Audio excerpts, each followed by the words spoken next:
안녕하십니까. 강사 사경환입니다. 이번 강의는 조사 반복론에 관하여 간단한 요약 강의에 대해서 수록이 되어 있습니다. 총 2시간 내외로 구성되어 있고 파일은 6개 파일로 분할되어 있습니다. 보다 구체적인 링크는 www.databank.co.kr을 참고하시고요. 첫 번째 강의 시작하겠습니다.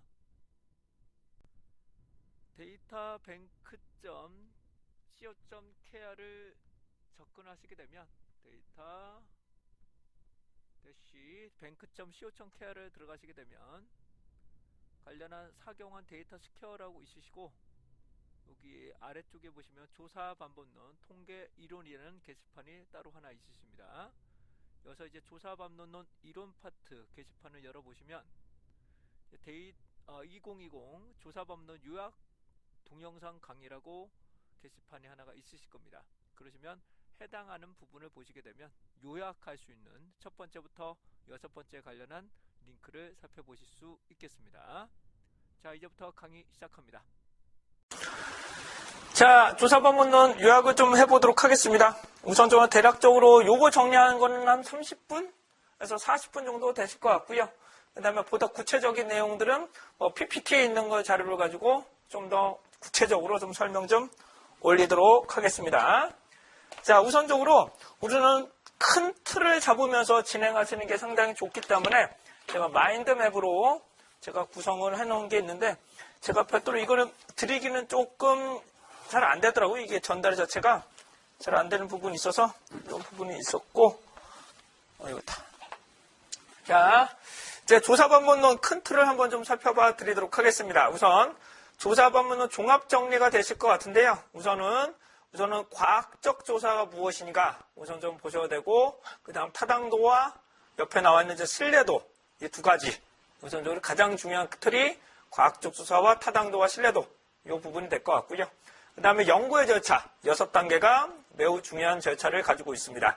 자, 하나씩 보실까요? 신뢰도와 타당도와 관련된 당연히 보셔야 되는 거고요. 자, 하나씩 볼까요? 자, 연구의 절차에서는 뭐가 있나요? 문제 정립, 가설의 설정, 조사 설계, 자료 수집, 분석, 보고 작성, 이렇게 나타나시는데요. 하나씩 보시도록 하죠.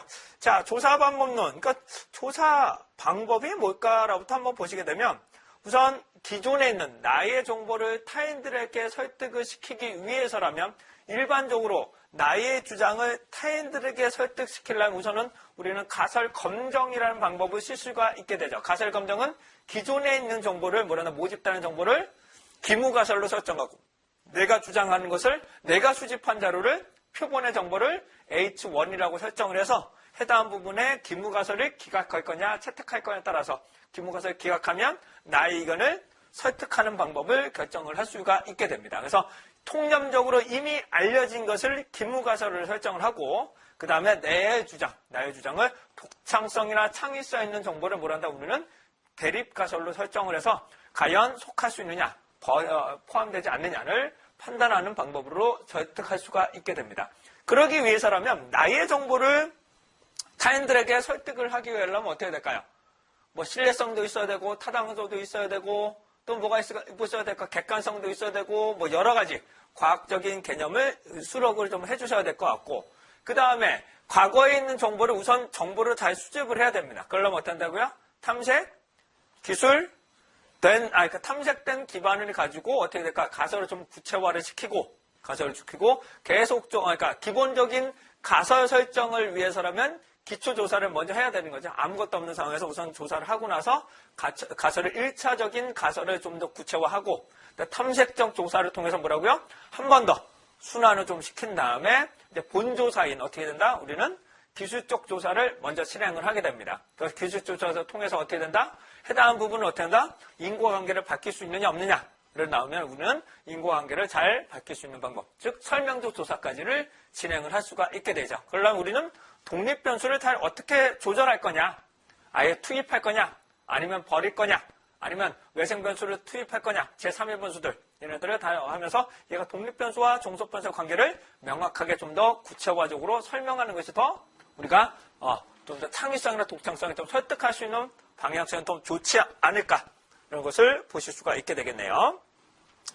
자, 철저하게 통제를 해야 된다. 왜 가급적으로 외생 변수를 최대한 통제를 해야 원인과 결과를 살펴보실 수 있는 것처럼 우리는 제3의 변수들이 있었습니다. 제3의 변수라는 것은 다시요. 우선적으로 독립 변수와 종속 변수가 있는데 종속 변수에 영향을 미칠 수 있는 독립 변수 외에 영향을 미치는 것은 우선 다 외생 변수 뭐 이런 변수가 되는데 이 변수 중에 우리가 통제가 가능한 게 있고 통제가 불가능한 상황들이 나타날 수 있습니다. 성수, 뭐 우연의 효과 이런 것들은 우리가 실제로 딱 완벽하게 통제하기는 현실적으로 쉽지는 않죠. 영화 같은 걸 봐도 그렇습니다. 강아지 너무 어린 강아지를 여러분들의 촬영에 쓰지 않습니다. 왜냐고요? 한 달만 지나면 확 커버리거든요. 그래서 어떤다고 해요? 우리가 통제할 수가 없어요. 이런 부분은. 그래서 여러 마리를 키운다고 하더라고요. 애다 먹고, 애다, 그래서 여러 비슷하게 만들어 놓으면 나중에 개하고 처음에 개하고 다르다는 말도 있을 만큼, 애다 보면 형수효과를 우리가 완벽하게 통제하기 정말 어려운 부분이 나타납니다. 물론 여러 방법이 있겠지만, 형수 통제하기는 어렵습니다. 그래서 외생 변수를 어떻게 잘 통제할 거냐. 그래서 그다음에 또 매개 역할을 하는 것도 있었고요. 근데 이런 제3의 변수 같은 거는 반드시 선행 논문이 정보가 있어야 돼.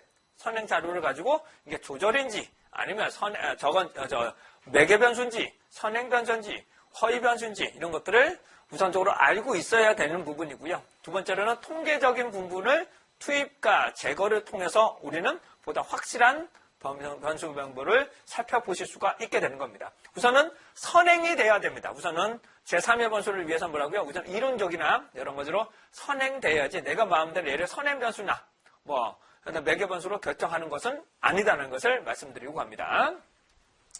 그만큼 미리 알려져 있는 것을 해야 하고 내가 새롭게 만들려면 그만큼 인정받기나 설명하기가 매우 어렵다는 것이겠죠.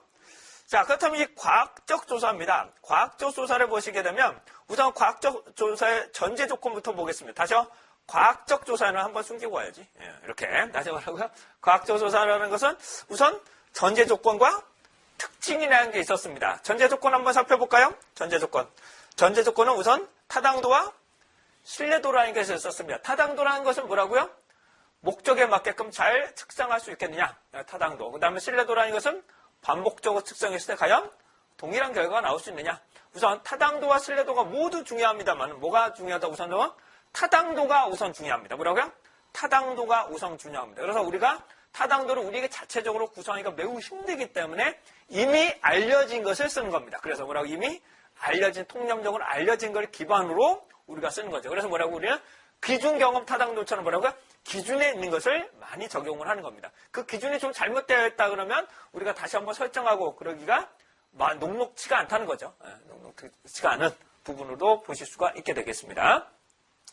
자, 참고적입니다. 이게 정말 여담입니다만 시계 여러분들 시계 광고를 보시면 10시 10분 35초로 되어 있습니다. 그러니까 무조건 홍보 보시면 시계의 모연사가 뭐라고요? 10시 10분 35초로 되어 있어요. 그 이유가 있어. 그게 가장 만족도나 소비자의 이익이 가장 높대요. 그래서 그 시간대만 맞춰서 계속 그것만 홍보를 합니다. 보십시오. 12시에 안 나와요. 10시 10분 35초, 30에서 35초 사이가 가장 안정적으로 이미 테스트가 되어 있기 때문에 그걸 가지고 그냥 진행을 하는 거예요. 진행한다고 보시면 돼요. 모르셨나요? 다 보세요. 10시 10분 다 맞춰져 있습니다. 10시 10분으로 다 시계 광고는 10시 10분으로 맞춰져 있습니다. 자, 계속적으로 갑니다. 그 다음에 신뢰도라는 것은 뭐라고요? 반복적으로 측정했을 때 과연 동일한 결과가 나옵니다. 그래서 이번에도 우리는 일관성이라고 합니다. 일관성. 근데 그러기 위해서는 뭐라고요? 측정 도구가 우선 타당도를 확보를 해야 된다. 측정 도구가 우선 타당도가 우선 확보가 돼야 그 다음에 신뢰도를 우리는 검증을 할 수가 있는 겁니다. 그래서 우리는 타당도와 신뢰도가 모두 확보가 돼야 된다. 이런 것들 두 가지를 모두 보는데 타당도는 마땅한 방법이 없습니다. 다시 타당도는 마땅한 방법이 없고요. 신뢰도라는 것은 검증하는 방법들이 많이 있습니다. 우선 타당도로 검증하는 방법은 가장 일반적으로 쓰는 방법이 뭐냐면 이미 있는 것을 나열을 합니다. 이미 검증된 거 내가 원하는 거와 목적에 맞는 리스트를 설명 문항을 다 수집을 해. 그런 다음에 전문가들이나 우리 내부 인력들이 우리가 할 수 있는지 없는지 선택을 해줍니다. 그걸 가지고 우리가 타당도를 선정을 합니다. 그래서 우리는 그런 걸 우리는 내용 타당도라고 합니다. 그걸 우리는 내용 타당도, 논리 타당도, 액면 타당도 이렇게 해서 표면적으로 잘 되어 있는가를 보게 됩니다. 가장 일반적으로 쓰는 거고요. 그 다음에 기준에 알려진 걸 가지고 우리가 설정하는 거. 기준 경험 타당도. 그 다음에 구성 개념 타당도로 해서 우리는 요인 분석을 일반적으로 가장 많이 씁니다. 요인 분석. 자, 요인 분석은 우선은 확증적 요인 분석과 탐색적 요인 분석인데 우선은 사전 검사를 통해서 얻어내는 거 뭐라고 우리는 확증적 요인 분석. 일반적으로 나오는 거 확증적 요인 분석. 그 다음에 설문조사를 기반으로 다시 한번 우리는 결과를 한 번 더 인정받는 방법은 뭐란다? 우리는 탐색적 요인 분석, 이런 방법을 쓰게 됩니다. 다시요, 확증적 요인 분석 방법은 말씀 올린 것처럼 기존에 있는 것이 얼마나 잘 배분되고 있는가를 살펴보는 거고, 탐색적 요인 분석은 이 결과가 과연 수렴하느냐, 판별하느냐를 분석하는 기법이 됩니다. 약간의 접근 방법이 다르긴 하지만 확증적 요인 분석 뭐라고요? 정말로 해당하는 부분이 우리의 목적에 맞게끔 얘가 잘 배분되고 있는가를 보는 거를 뭐란다? 우리는 확정적 요인 분석. 그 다음에 우리가 조사한 결과를 잘 수렴하고 있느냐, 판별되고 있는가를 보는 것도 우리는 탐색적 요인 분석 반석. 그래서 어떤 것이 더 좋으냐 나쁘냐는 별 방법은 별로 없는 것 같아요. 그리고 확증적 요인 분석 같은 경우는 위계적이라고 아마 많이 들어보셨을 겁니다. 위계라는 게 뭐냐면 내가 의미가 있는 변수들부터 투입을 합니다. 다시 말하면 내가 개인적으로 의미가 있는 것부터 설명을 합니다. 자, 한번 말씀을 좀 드려보도록 할게요. 예를 들어 보겠습니다. 이만큼의 종속 변수가 있다고 가정하겠습니다. 이만큼의 종속 변수가 있으면 독립 변수에 따라서 이만큼 잠재를 하겠죠. 설명을 하겠죠. 설명하게 되는데 내가 의미가 있다고 보는 것부터 투입을 하게 되면 이 순서들이 해당하는 포지셔닝이 조금씩 달라질 거예요. 의미가 있는 것부터 투입하는 거와 내가 의미가 있다고 먼저 의미 있는 것부터 투입하는 건 어떨까요? 잠재하는 비율이 조금씩 달라질 겁니다. 그래서 위계적 방법에는 어떤다? 내가 원하는 순서대로 투입을 할 수 있습니다. 그만큼 어떤다? 결과치가 그 위계적과 단순하게 통계적으로 돌려서 나온 것과는 결과치가 다르게 나타날 가능성이 매우 높아요. 네. 물론 확률은 크게 나지만 해당하는 기울기나 그런 것들이 값이 달라지게 됩니다. 그래서 위계적을 하려면 충분한 전문가, 그 다음에 내부적인 의견들, 그 다음에 통계적으로 의미가 있어야 된다는 것을 먼저 감안을 하고 진행을 해야 된다는 것이 위계적 방법이라고 생각을 하시면 됩니다. 이런 것들은 다시요, 여러분 자잘하게 보시면서 시험 문제 나오면 이렇게 좀 설명을 하시라고 말씀을 드리고 있는 겁니다. 자, 이 방법은 다시 조사 방법론뿐만 아니라 통계까지 다시 같이 아울러서 하고 있습니다.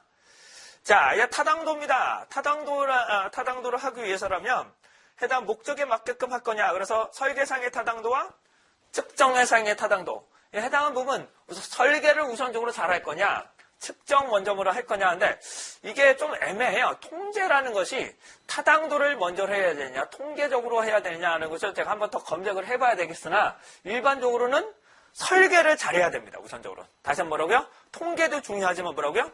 설계가 우선적으로 잘 돼야 됩니다. 그래야 우리가 원하는 부분에서 제어를 한다거나 그런 부분이 가능하기 때문입니다. 그래서 설계가 우선적으로 많이 중요해요. 해당하는 외생 변수라는 것들을 위해서는 설계가 우선적으로 돼야죠. 왜냐하면 다시 말씀드리면 설문지가 잘 되어 있어야 내가 통제를 하든 말든 내가 설정을 할 수 있는 거죠.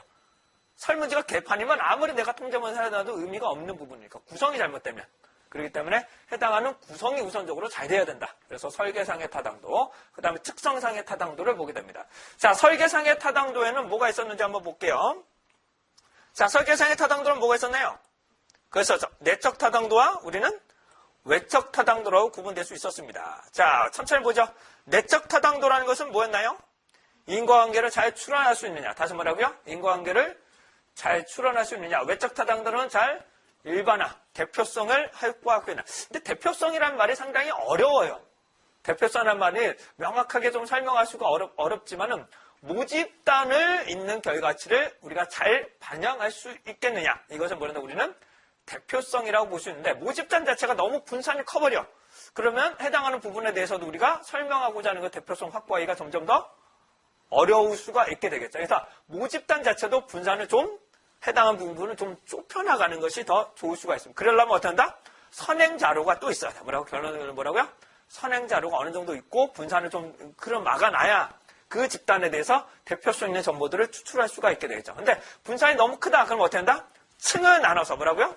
각 층 표본에 대해서 층을 나눠서 각 층마다 일부를 뽑아내서 그걸 다시 한번 반영하는 층어 추출 방법이 가장 좋은 방법이 될 수 있겠죠. 하지만 어떻게 될까요? 층을 나누기 위해서 층 나누기가 너무 어렵죠. 층을 나누기가 정말 어렵습니다. 그 다음에 해당하는 부분은 해당하는 부분에 층을 나누기 비용하고 시간이 많이 들 수가 있기 때문에 그거는 인구 통계학적 분포에 따라서도 성향이 살펴볼 수가 있게 되겠죠. 자, 그 다음에 인과관계를 잘 규명할 수 있느냐. 다시 말하고요. 원인과 결과. 이 내적과 외적을 모두 높이기는 매우 힘듭니다. 그렇기 때문에 내적은 높일 거냐, 외적은 높일 건가를, 물론 이 두 가지 조건은 미리 어느 기준 이상은 순종을 해야 되지만 외적은 높일 거냐, 내적은 높일 건가를 한번 조절을 좀 해보셔야 됩니다. 그러니까 정답은 없어요. 내적을 높이게 되면 실험을 해야 되는 거고, 외적을 높이려면 관찰이나 일반 설문조사를 하는 거고. 하지만 설문조사를 하게 되면 어떻게 될까요? 아무래도 인과관계, 외생병수 통제하기가 그만큼 더 어려워진다는 부분이 발생을 하겠죠. 자, 계속적으로 가니까 얘는 상대적인 개념이에요. 자, 인과관계 추론입니다. 원인과 결과. 인과관계는 다시 뭐였나요? 원인이 일정한 방향으로 변화되면 그 영향을 받아서 종속 변수가 일정한 방향으로 변화되는 관계. 이걸 뭐랬는데 우리는 인과관계라고 그랬습니다. 자, 계속적으로 가죠. 그래서 첫 번째, 우연하게 나타나는 역사, 내적 타동적 저해 요인입니다. 뭐라고? 우연하게 나타나는 역사적 요인. 우연하게 나타나는 거죠. 두 번째, 반복되면, 집단 성수, 시간에 따라서 변경되는 성숙 효과. 그 다음에 주시험 효과는 반복 측정되면 왜곡되는 현상들. 그 다음에 측정 도구가 다른 경우. 뭐라고요? 측정 도구가 사전하고 사료가 다른 경우. 그 다음에 극단치를 뽑아내는 경우. 뭐라고요? 극단치를 뽑아내는 것은 통계적 회귀. 통계적 회귀. 그 다음에 상실, 없어지는 경우죠. 없어지는 경우. 선발의 요인이라고 한다. 이 선발의 요인이라는 것은 해당하는 부분이 집단 자체가 너무 우수한 집단이나 너무 우수하지 않은 집단이 극명하게 나눠져 있는 상황에서 테스트라는 거죠. 실험 집단과 통제 집단을 구성하는 경우. 이런 경우가 선발 자체가 문제가 될 수가 있게 되겠죠. 다시 뭐라고요? 실험 집단과 통제 집단을 구성하되 뭐라고요? 실험 집단과 통제 집단이 너무 극명한 성경이 나타날 경우는 선발 자체가 조금 쏠림 현상이 나타날 수가 있게 되겠죠. 이런 부분 보고 갑니다. 그러려면 얘를 해결하는 방법은 우선적으로 가장 쉬운 방법은 무작위 배치를 합니다. 가장 좋은 방법은 뭐라고요?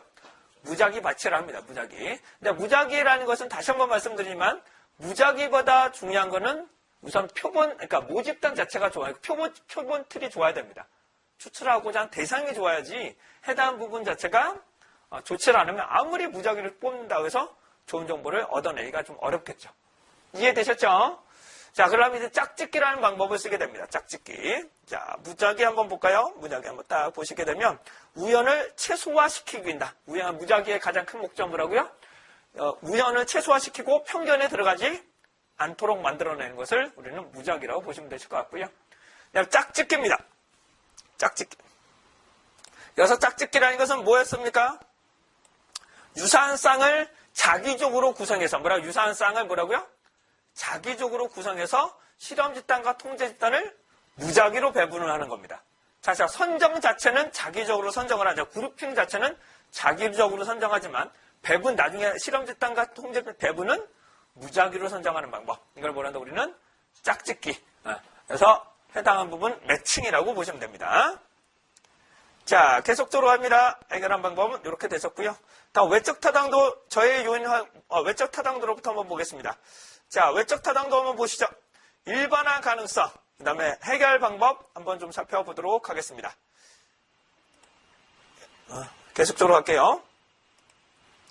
자, 일반화 외적 타당도라는 것은 대표성을 말하게 됩니다. 대표성. 근데 이 대표성을 딱 어떻게 정확한 값으로 표명하기는 매우 좀 한정적입니다. 뉴턴분 S를 통해서 하게 되는데 이 값으로 표현될 수 없는 내부적인 내용들은 대표성은 우리가 그냥 전문가 의견이나 공감대를 형성해서 그냥 이 정도면 대표성이 있다라고 그냥 판단만 하는 것으로 보시면 되실 것 같아요. 그다음에 호손 효과, 반작용, 상호작용, 간섭 효과 이런 것들이 나타납니다. 대표성은 뭐가 있을까요?